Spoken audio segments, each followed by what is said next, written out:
ओम शांति। 10 जनवरी 2023। अभी पढ़ेंगे प्यारे प्यारे मीठे मीठे शिव बाबा की मुरली। मीठे बच्चे, तुम्हारा यह मर्जीवा जन्म है। तुम ईश्वर बाप से वर्षा ले रहे हो।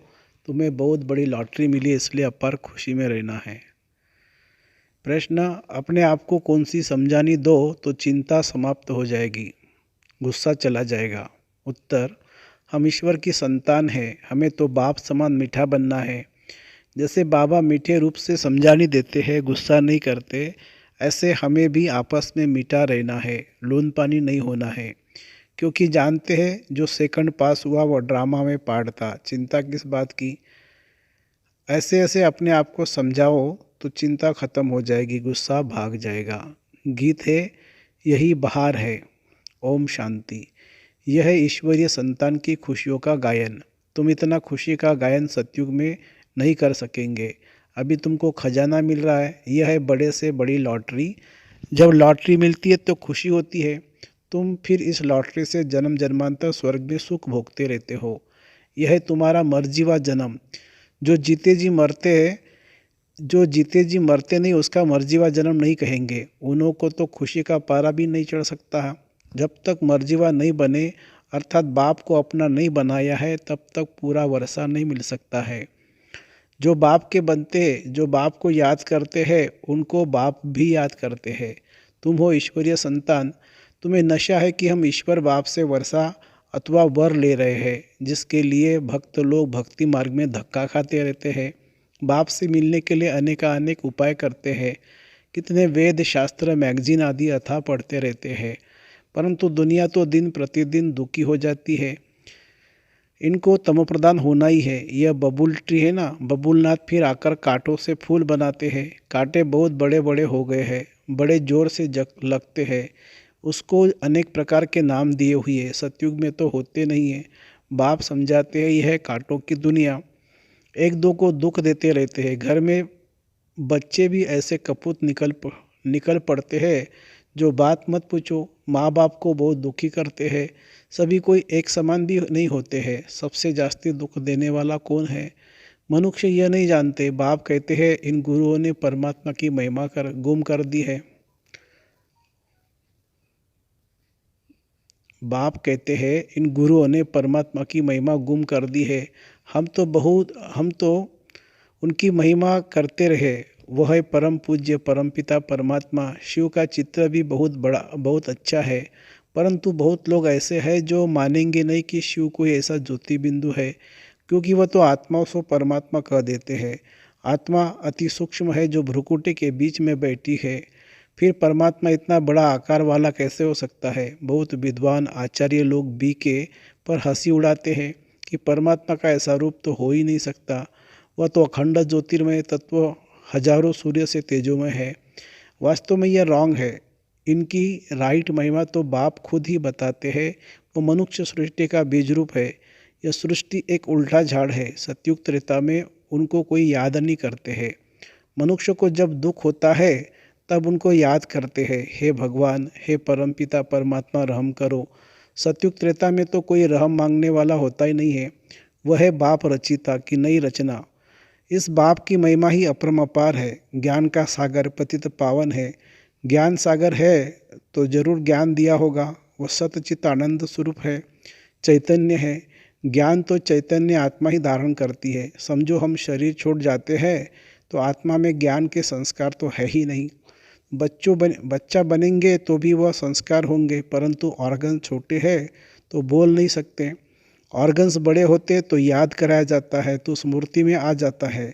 छोटे बच्चे भी शास्त्र आदि कंठ कर लेते हैं। यह सभी अगले जन्म के संस्कार है।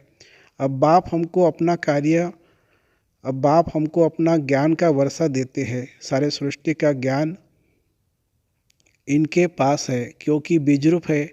वह अपने को बीज रूप नहीं कहेंगे। बीज में जरूर झाड़ के आदि मध्य अंत का ज्ञान होगा ना। तो बाप खुद कहते हैं मैं हूँ ही सृष्टि का बीज रूप। इस झाड़ का बीज ऊपर है। वह बाप सतचित आनंद स्वरूप ज्ञान का सागर है। सृष्टि के आदि मध्य अंत का ही उसमें ज्ञान होगा, नहीं तो क्या होगा?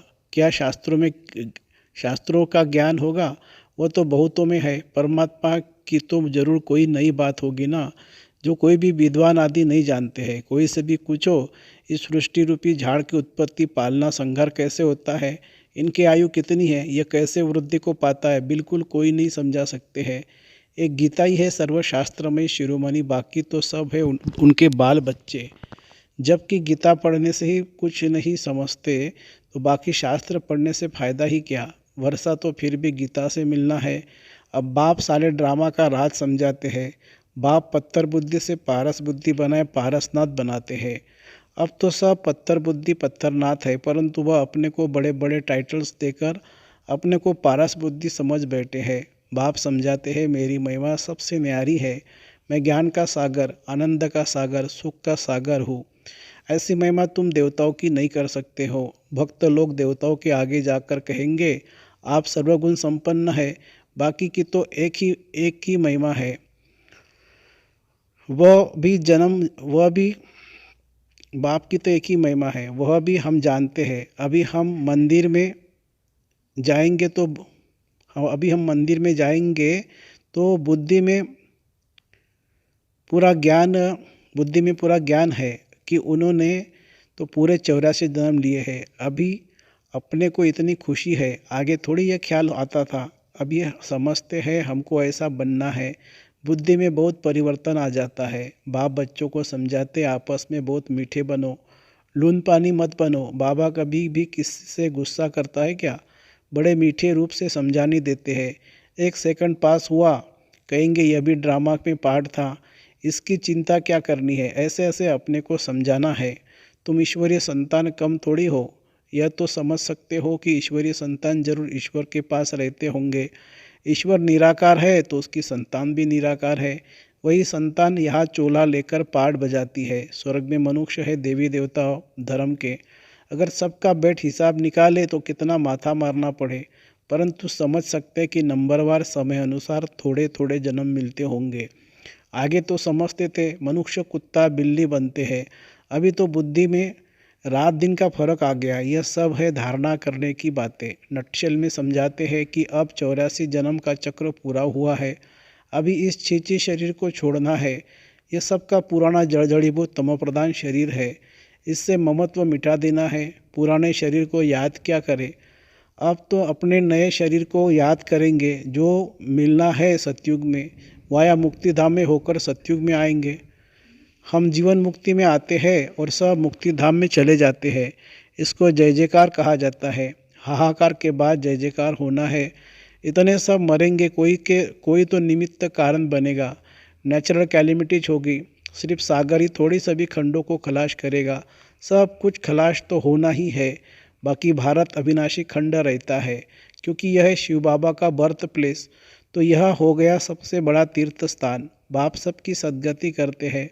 ये कोई मनुष्य नहीं जानते हैं, उनको न जानना ही ड्रामा में नूंद है।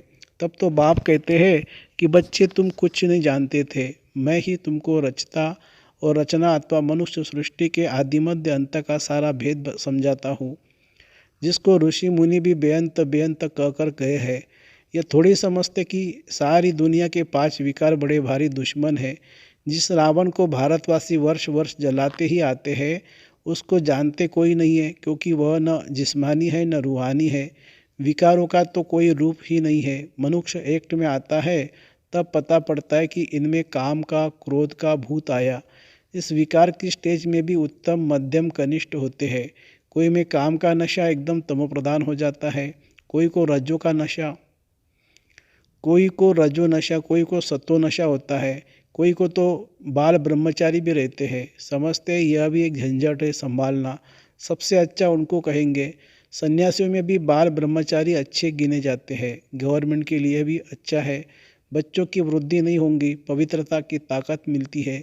यह हुई गुप्त। सन्यासी भी पवित्र रहते हैं, छोटे बच्चे भी पवित्र रहते हैं, वानप्रस्थ भी पवित्र रहते हैं, तो पवित्रता का बल मिलता ही आता है। उनों का भी कायदा चला आता है कि बच्चे को इतनी आयु तक पवित्र रहना है, तो वह भी बल मिलता है।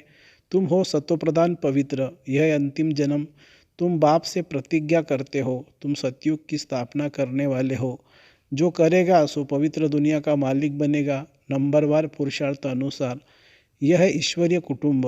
ईश्वर के साथ हम रहते हैं कल्प में एक बार, बस फिर दैवी घराने में तो बहुत जन्म रहेंगे। यह एक जन्म ही दुर्लभ है। ये ईश्वरीय कुल है उत्तम से उत्तम। ब्राह्मण कुल सबसे ऊंची चोटी है। नीचते नीच कुल से हम उच्च ब्राह्मण कुल के हो गए हैं। शिव बाबा जब ब्रह्मा को रचे तब तो ब्राह्मण रचे। कितनी खुशी रहती है। जो बाबा की सर्विस में रहते हैं हम ईश्वर की औलाद बने हैं और ईश्वर की श्रीमत पर चलते हैं। अपनी चलन से उनका नाम बाला करते हैं। बाबा कहते हैं वह तो आसुरी गुणों वाले, तुम दैवी गुण वाले बन रहे हो। जब तुम संपूर्ण बन जाएंगे तो तुम्हारी चलन बहुत अच्छी हो जाएगी। बाबा कहेंगे यह है दैवी गुण वाले। नंबरवार पुरुषार्थ अनुसार आसुरी गुण वाले भी नंबरवार है। बाल ब्रह्मचारी भी है। सन्यासी पवित्र रहते हैं सो तो बहुत अच्छा है, बाकी वह किसकी सदगति तो कर नहीं सकते। अगर कोई गुरु लोग सदगति करने वाले होते तो साथ ले जाते हैं, परंतु खुद ही छोड़कर चले जाते हैं। या यह बाप कहते हैं मैं तुमको साथ ले जाऊंगा, मैं आया ही हूँ तुमको साथ ले जाने के लिए। वह तो ले नहीं जाते, खुद ही गृहस्थियों के पास जन्म लेते रहते हैं। संस्कारों के कारण फिर सन्यासों के झुंड में चले जाते हैं। नाम रूप तो हर जन्म में बदलता रहता है। यह अभी तुम बच्चे जानते हो कि सतयुग में यहाँ के पुरुषार्थ अनुसार पद होगा। वहाँ यह मालूम नहीं होगा कि हमने यह पद कैसे पाया। यह तो अभी पिता है, जिसने जैसे कल पहले पुरुषार्थ किया था वैसा ही अब करेंगे। बच्चों को साक्षात्कार भी कराया हुआ है कि वह शादी आदि कैसे होती है। बड़े बड़े मैदान बगीचे आदि होंगे। अब तो भारत में ही करोड़ों की आबादी है, वहाँ तो कुछ ही लाख रहते हैं। वहाँ थोड़े इतनी मंजिलों के वाले होंगे, वहाँ थोड़े इतनी मंजिलों वाले मकान होंगे। यह अभी है क्योंकि जगह नहीं है। वहाँ इतनी सर्दी नहीं होंगी, वहाँ दुख की निशानी भी नहीं है। बहुत गर्मी होती जो पहाड़ों पर जाना पड़े। नाम ही है स्वर्ग। इस समय मनुष्य कांटों के जंगल में है। जितना सुख की चाहना करते उतना दुख बढ़ता ही जाता है। अब बहुत दुख होगा, लड़ाई होगी तो खून की नदियाँ बहेगी। अच्छा, यह मुरली सब बच्चों के आगे सुनाई। सन्मुख सुनना नंबर 1, टेप से सुनना नंबर 2, मुरली से पढ़ना नंबर 3। सत्व प्रधान सत्व रजो और तमो तो कहेंगे नहीं, टेप में हुबहू आती है। अच्छा, बाप दादा और मीठी माँ की सिकिलदे बच्चों को याद प्यार और गुड मॉर्निंग। रूहानी बाप की रूहानी बच्चों को नमस्ते। हम रूहानी बच्चों की रूहानी माता पिता बाप दादा को याद प्यार, गुड मॉर्निंग और नमस्ते बाबा नमस्ते। धारणा के लिए मुख्य सार। अपनी चलन व देवी गुण से बाप का नाम बाला करना है। आसुरी अवगुण निकाल देने हैं। इस पुराने जड़ीबूट शरीर में महत्व नहीं रखना है। नए सतयुगी शरीर को याद करना है। पवित्रता की गुप्त मदद करनी है। वरदान। रूहानियत की शक्ति द्वारा दूर रहने वाले आत्माओं को भी समीपता का अनुभव कराने वाले मास्टर सर्वशक्तिवान भव। जैसे साइंस के साधनों द्वारा दूर की हर वस्तु समीप अनुभव होती है, ऐसे दिव्य बुद्धि द्वारा दूर की वस्तु समीप अनुभव कर सकते हो। जैसे साथ रहने वाली आत्माओं को स्पष्ट देखते, बोलते, सहयोग देते और लेते हो, ऐसे रूहानियत की शक्ति द्वारा दूर रहने वाली आत्माओं को समीपता का अनुभव करा सकते हो। सिर्फ इसके लिए मास्टर सर्वशक्तिवान संपन्न और संपूर्ण स्थिति में स्थित रहो और संकल्प शक्ति को स्वच्छ बनाओ। स्लोगन है, अपने हर संकल्प, बोल और कर्म द्वारा औरों को प्रेरणा देने वाले ही प्रेरणा मूर्त है। अपने हर संकल्प, बोल और कर्म द्वारा औरों को प्रेरणा देने वाले ही प्रेरणा मूर्त बनते हैं। अच्छा, ओम शांति शांति शांति। शुक्रिया बाबा, शुक्रिया। Thank you Baba, thank you.